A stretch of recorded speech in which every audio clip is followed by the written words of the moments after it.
think, a little bit overexposed or underexposed because of the Okay, I'm going to stop light recording. coming in from the window.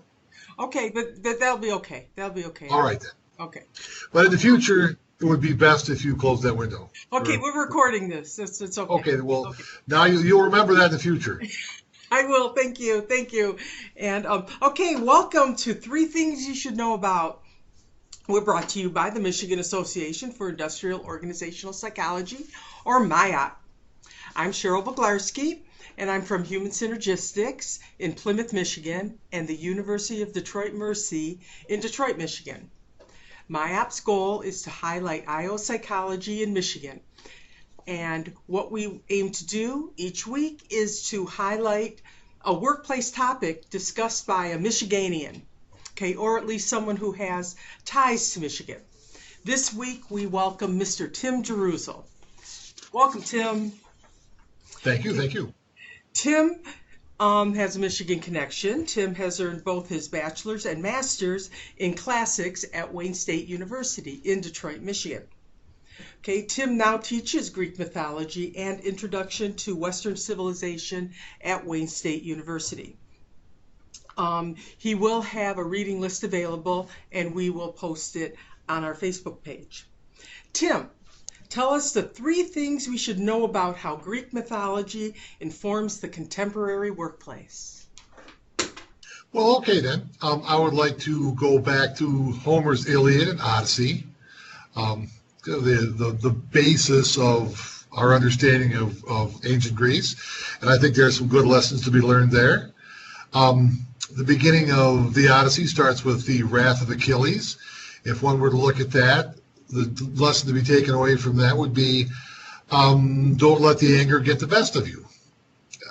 Achilles gets angry because he's slighted by the Greek king Agamemnon.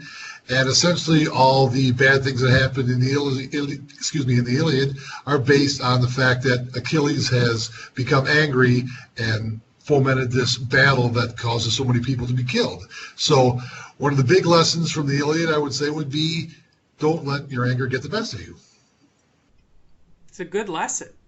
That's an excellent lesson. Yes. Okay, number two. Number two, from Homer's Odyssey, we have to look at Odysseus, the great mariner, who is the subject of the book. Many times he's put in difficult situations, and he uses his wits to get out of them. So I would say the lesson to be taken away from that would be to make sure you take a step back and look at your situation before you act rashly. In baseball, they talk about slowing the game down. Not letting the game get the best of you, not letting the game get the best of you. So I would think that one of the great lessons of the Odyssey would be to take your time, look at a situation, don't jump into any conclusions, and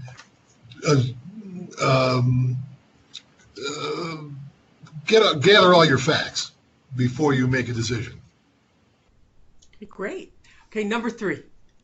And number three, we go to the end of the Iliad when King Priam of Troy is trying to get back the body of his son Hector from the angry Achilles. And what finally brings Achilles' anger to an end and brings the Iliad to an end is Priam going to Achilles and asking him to put himself into his shoes or think of his own aged father in terms of what would happen if Achilles himself was killed. So another excellent lesson from the Iliad would be take a minute to put yourself in somebody else's shoes. Try and understand their side of the situation before you precipitate any kind of misunderstanding or anger. So three great lessons from our classics friend, Tim Jeruzel. And thank you very much. And where can we find you, Tim? Just at the Wayne State Classics webpage? Yes, I'll be there. Okay. And as I said, the readings that I referenced, Homer's Iliad and Homer's Odyssey, I recommend them highly. Okay, great. Now, everyone, please visit the MIOP Facebook page to find Tim's connections and his reading lists, past recordings of Three Things You Should Know About, as well as more information about MyOp and information about joining our group. Okay, and if you have any suggestions or for topics and or Michiganians to interview, please let us know. And thank you, Tim, and from Cheryl, and from the rest of the MyOp crew. Thank you for joining us. Bye now.